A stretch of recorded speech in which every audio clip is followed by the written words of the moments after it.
YouTube ವೀಕ್ಷಕರಿಗೆ ನಾನು ಅನಂತ ನಮಸ್ಕಾರಗಳನ್ನು ತಿಳಿಸ್ತಾ ಹಾಗೆ ಭಗವಂತನ ಆಶೀರ್ವಾದವನ್ನು ಕೂಡ ಬೇಡ್ತಾ ಯಾರು ಮೊದಲನೇ ಬಾರಿಗೆ ನೋಡ್ತಿದ್ರ ಸಬ್ಸ್ಕ್ರೈಬ್ ಆಗಿ ಲೈಕ್ ಮಾಡಿ ಶೇರ್ ಮಾಡಿ ಅಂತ ಕೇಳ್ಕೊಳ್ತಾ ಈ ಒಂದು ಬೇರೆ ವಿಚಾರವನ್ನು ತಗೋಣ.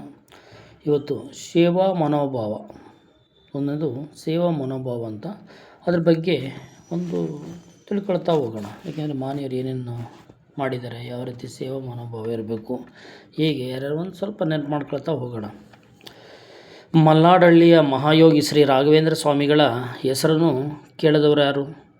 ತಿರುಕ ಎಂಬ ನಾಮಾಂಕಿತರಾಗಿ ಪ್ರಸಿದ್ಧರಾದ ಈ ಮಹಾತ್ಮರಿಂದಲೇ ನೇರವಾಗಿ ಯೋಗವನ್ನು ಕಲಿಯುವ ಭಾಗ್ಯ ನನ್ನದಾಗಿತ್ತು. ಅವರು ಶಿಷ್ಯರು ಹೇಳ್ತಾಯಿದ್ದಾರೆ.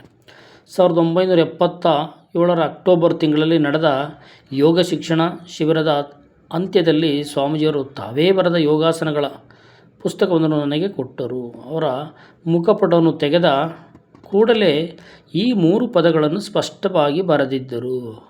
ಏನಂತ ಮುಖಪುಟ ತೆಗಿತಾರೆ ಅವ್ರ ಶಿಷ್ಯರು, ಮಲ್ನಾಡಹಳ್ಳಿ ರಾಘವೇಂದ್ರ ಸ್ವಾಮಿಗಳ ಶಿಷ್ಯರು ಮುಖಪುಟ ತೆಗೆದಾಗ ಏನಂತ ಬರೆದಿತ್ತು ಅಂತ ನೋಡೋಣ. ಏನಂತ ಬರೆದಿತ್ತು ಮುಖಪುಟದ ಮೇಲೆ? ಮೊದಲನೇ ಪೇಜ್ ತೆಗೆದ ತಕ್ಷಣ ಏನಂತಿತ್ತು ಅಂತಂದರೆ, ಸೇವೆ ಸೇವೆ ಸೇವೆ, ಜನಸೇವೆಯೇ ಜನಾರ್ದನ ಸೇವೆ ಎಂಬ ಆದರ್ಶದಿಂದ ಸೇವೆಗಾಗಿಯೇ ತಮ್ಮ ಸಂಪೂರ್ಣ ಜೀವನವನ್ನು ಮುಡಿಪಾಗಿಟ್ಟ ಮಹಾತ್ಮರಿವರು. ಅದರಲ್ಲಿ ಏನಂದರೆ ಹೇಳ್ತಾರೆ ನೋಡಿ, ಮಲ್ನಾಡಹಳ್ಳಿ ರಾಘವೇಂದ್ರ ಸ್ವಾಮಿಗಳು ಯಾವ ರೀತಿ ಅದರ ಮುಖಪುಟದಲ್ಲಿ ಬರೆದಿದ್ರು ಅಂತ ಹೇಳ್ತಾರೆ ಅಂದರೆ, ಒಂದು ಸೇವೆ ಸೇವೆ ಸೇವೆ, ಮುಖಪುಟ ತೆಗೆದ ಸೇವೆ, ಅವ್ರ ಜೀವನವನ್ನೇ ತಮ್ಮ ಸಂಪೂರ್ಣವಾಗಿ ಮುಡುಪಾಗಿಟ್ಟಿರ್ತಾರೆ ಸೇವೆ ಮಾಡೋಕ್ಕೆ, ಜನಗಳ ಸೇವೆ ಮಾಡೋಕ್ಕೋಸ್ಕರ. ಆಯಿತಾ? ಹಾಗೆ ಸೇವೆಯ ಮುಖ್ಯ ಲಕ್ಷಣ ತ್ಯಾಗ. ಏನು ಸೇವೆ ಮುಖ್ಯ ಲಕ್ಷಣ ಅಂದರೆ ಏನಪ್ಪ ಅಂದರೆ ತ್ಯಾಗ. ಅವರಿವರ ಬಲವಂತದಿಂದಾಗಲಿ ಜಗಮೆಚ್ಚಿಗೆಗಾಗಲಿ ಸೇವೆ ಮಾಡಲು ಸಾಧ್ಯವಿಲ್ಲ. ಈಗ ನಾವು ಯಾರನ್ನು ನೆಚ್ಕೊಂಡು ಅವರು ಹೇಳ್ದಂಗೆ ಕೇಳ್ದಂಗೆ ಮಾಡೋಕ್ಕಾಗುತ್ತಾ? ಅವ್ರ ರೀತಿ ಯಾವುದೂ ಮಾಡೋಕ್ಕಾಗಲ್ಲ, ಸಾಧ್ಯವಿಲ್ಲ ಅಂತ ಹೇಳ್ತಾರೆ. ಸೇವೆ ಹೃದಯ ಆಳದಿಂದ ಹೊರಬಂದ ಮುತ್ತು. ನೋಡಿ ಏನು ಹೇಳ್ತಾನೆ, ಸೇವೆ ಅಂತಕ್ಕಂಥದ್ದು ಹೃದಯ ಆಳದಿಂದ ಹೊರಬಂದ ಮುತ್ತು ಅಂತ ಹೇಳ್ತಾರೆ. ಮುತ್ತುಗೋಲಿಸ್ತಾನೆ. ಬುದ್ಧಿ ಮೇಳದಿಂದ ರೂಪುಗೊಂಡ ಗತ್ತಲ್ಲ. ನೋಡಿ ಬುದ್ಧಿ ಗೊತ್ತಲ್ಲ, ಏನೇನು ಬೇಕಾದ್ರೂ ಮಾಡಿಬಿಡುತ್ತೆ ಬುದ್ಧಿ, ಏನು ಬೇಕಾದ್ರೂ ಇದು ಮಾಡಿಬಿಡುತ್ತೆ. ಆದರೆ ಇಲ್ಲೇಂತಾರೆ ಸೇವೆ ಹೃದಯದ ಆಳದಿಂದ ಹೊರಬಂದ ಮುತ್ತು. ಅದು ಮುತ್ತಿದ್ದಂಗೆ. ಅದು ಬುದ್ಧಿ ಏನು ಬೇಕಾದ್ರೂ ಹೇಳ್ಬಿಡುತ್ತೆ, ಕೇಳುತ್ತೆ. ಅದು ಬುದ್ಧಿ ಏನು ಹೇಳ್ತದೆ? ಬುದ್ಧಿಯ ಮೇಳದಿಂದ ಬುದ್ಧಿಯ ಮೇಳದಿಂದ ರೂಪುಗೊಂಡ ಗತ್ತಲ್ಲ. ಅದು ಒಂದು ಅಹಂಕಾರದ ಗತ್ತಲ್ಲ ಅಂದರೆ ಅಹಂಕಾರ, ಅದರಿಂದ ಬಂದದ್ದಲ್ಲ. ಯಾವುದೇ ಅಹಂಕಾರ, ಅವರು ಸೇವೆ ಮನೋಭಾವ ಇರಬೇಕಾದ್ರೆ ಅವರಲ್ಲಿ ಯಾವುದೇ ಅಹಂಕಾರ, ನಾನು ನನ್ನದು ಯಾವುದೂ ಇರಬಾರ್ದು ಅನ್ನೋ ಒಂದು ಅರ್ಥದಲ್ಲಿ ಹೇಳ್ತಾ ಇದ್ದಾರೆ ಎನ್ನುತ್ತಾರೆ ಹಿರಿಯರು. ಆಯಿತಾ? ಹಾಗೆ ಮುಂದುವರೆದ ಭಾಗವಾಗಿ ಸನ್ಯಾಸಿಯೊಬ್ಬರು ನದಿಯಲ್ಲಿ ಸ್ನಾನ ಮಾಡುತ್ತಿದ್ದರು. ಚೇಳೊಂದು ನೀರಿಗೆ ಬಿದ್ದು ಒದ್ದಾಡುತ್ತಿದ್ದದ್ದು ಅವರ ಕಣ್ಣಿಗೆ ಬೀಳ್ತು. ಚೇಳು ಬಿದ್ದು ನೀರಿಗೆ ಬಿದ್ದಾಡ್ತೇನೆ ಸಾಯೋ ಹಂತದಲ್ಲಿತ್ತು. ಅದನ್ನು ನೋಡಿದ್ರು. ಅವರು ಅದನ್ನು ಕೈಗೆತ್ತಿಡು ದಡದ ಮೇಲೆ ಇಳಿಸಬೇಕೆನ್ನುವಷ್ಟರಲ್ಲೇ ಚೇಳು ಏನು ಮಾಡುತ್ತೆ, ಅವ್ರ ಕೈ ಕಚ್ಚಿಬಿಡ್ತದೆ. ಮತ್ತೆ ಕೈ ಕೊಟುಕಿತು, ತಕ್ಷಣ ಬಿಟ್ಬಿಡ್ತಾರೆ. ಮತ್ತೆ ನೀರಿಗೆ ಬೀಳ್ತವರು. ಕೂಡಲೇ ಕೈ ಇದು ಕೆಳಗೆ ಬಿಟ್ಟಾಯಿತು. ಚೇಳು ನೀರಿಗೆ ಬಿತ್ತು. ಆದರೆ ಮತ್ತೆ ಎತ್ಕೊಂಡ್ರು. ಆದರೆ ಅವರು ಅದನ್ನು ಮೇಲೆ ಕೈಗೆತ್ತಿಕೊಂಡರು. ಪುನಃ ಅದು ಕೈಗೆ ಕುಟುಕಿತು. ಮೇಲೆತ್ಕೋತಾರೆ, ಮತ್ತೆ ಕೈ ಕುಟುಕಿತು. ಹಲವಾರು ಬಾರಿ ಈ ರೀತಿ ಆದರೂ ಅವರು ಬಿಡದೆ ಚೇಳನ್ನು ದಡ ಸೇರಿಸಿದರು. ಅವ್ರು ಎಷ್ಟೇ ಬಾರಿ ಕಚ್ಚಿದ್ರು ಚೇಳು, ಆ ಸನ್ಯಾಸಿ ಏನು ಮಾಡಿದ್ರು, ಆ ಚೇಳನ್ನು ದಡಕ್ಕೆ ಸೇರಿಸ್ತಾರೆ. ಆದರೆ ಇದನ್ನು ನೋಡಿ ಮುಂದುವರಿದೆ. ಇದನ್ನು ದಡದಲ್ಲಿ ನಿಂತು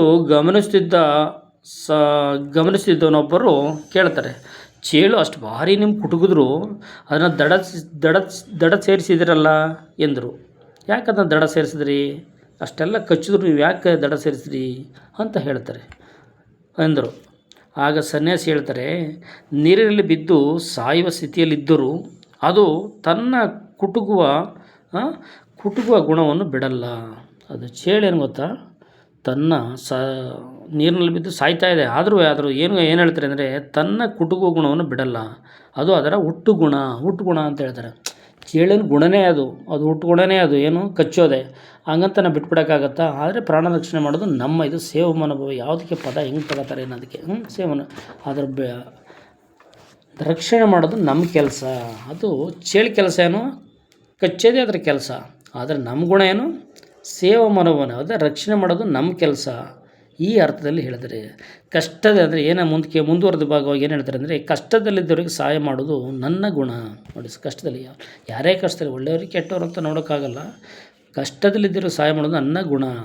ಕೇವಲ ಅದು ಕುಟುಕಿದ ಮಾತ್ರಕ್ಕೆ ನಾನು ನನ್ನ ಗುಣವನ್ನು ಏಕೆ ಬದಲಿಸಿಕೊಳ್ಳಬೇಕು. ನೋಡಿ ಹೆಂಗೆ ಹೇಳ್ತಾರೆ, ಅಲ್ಲಪ್ಪ ನನಗೆ ಕಚ್ಚಿಬಿಡ್ತು, ಅದಕ್ಕೆ ನಾನ್ಯಾಕೆ ಬಿಟ್ಬಿಡು, ನನ್ನ ಗುಣ ನಾನ್ಯಾಕೆ ಬಿಡಬೇಕು, ಅಂದರೆ ನಾನು ಒಳ್ಳೆತನ ಮಾಡಬೇಕು ನನ್ನಲ್ಲಿ ಇದೆಯಲ್ವಾ, ನನ್ನಲ್ಲಿ ಇರೋದ್ರಿಂದ ನಾನ್ಯಾಕೆ ನನ್ನ ಗುಣವನ್ನು ಬೇಕು. ಅದು ಹೆಂಗೆ ಅದರ ಗುಣವನ್ನು ಬಿಟ್ಟಿಲ್ವೋ, ನಾನು ನನ್ನ ಗುಣವನ್ನು ಏಕೆ ನಾನು ಬದಲಿಸಿಕೊಳ್ಳಬೇಕು ಎಂದರು. ಇದು ಇಡೀ ಸೇವಾ ಮನೋಭಾವದ ಸ್ವಭಾವ. ನೋಡಿ, ಸೇವಾ ಮನೋಭಾವ ಅಂದರೆ ಯಾವ ಥರ ಇರಬೇಕು ಅನ್ನೋದು ಒಂದು ಉದಾಹರಣೆ. ಹಾಗೆ ಮುಂದುವರೆದ ಭಾಗವನ್ನು ಮುಂದಿನ ಎಪಿಸೋಡಲ್ಲಿ ತಗೋತೀನಿ. ಇಲ್ಲಿವರೆಗೆ ವೀಕ್ಷಣೆ ಮಾಡಿದಂಥ ಯೂಟ್ಯೂಬ್ ವೀಕ್ಷಕರಿಗೆ ಅಭಿನಂದನೆಗಳನ್ನು ಸಲ್ಲಿಸ್ತಾ, ಭಗವಂತನ ಆಶೀರ್ವಾದವನ್ನು ಕೂಡ ಬೇಡ್ತಾ, ಯಾರು ಸಬ್ಸ್ಕ್ರೈಬ್ ಆಗಿ ಅಂತ ಕೇಳ್ಕೊಳ್ತಾ ಇಲ್ಲಿಗೆ ಎಪಿಸೋಡನ್ನು ಮುಗಿಸ್ತಾ ಇದ್ದೀನಿ. ಜೈ ಹಿಂದ್, ಜೈ ಕರ್ನಾಟಕ ಮಾತೆ. Thank you.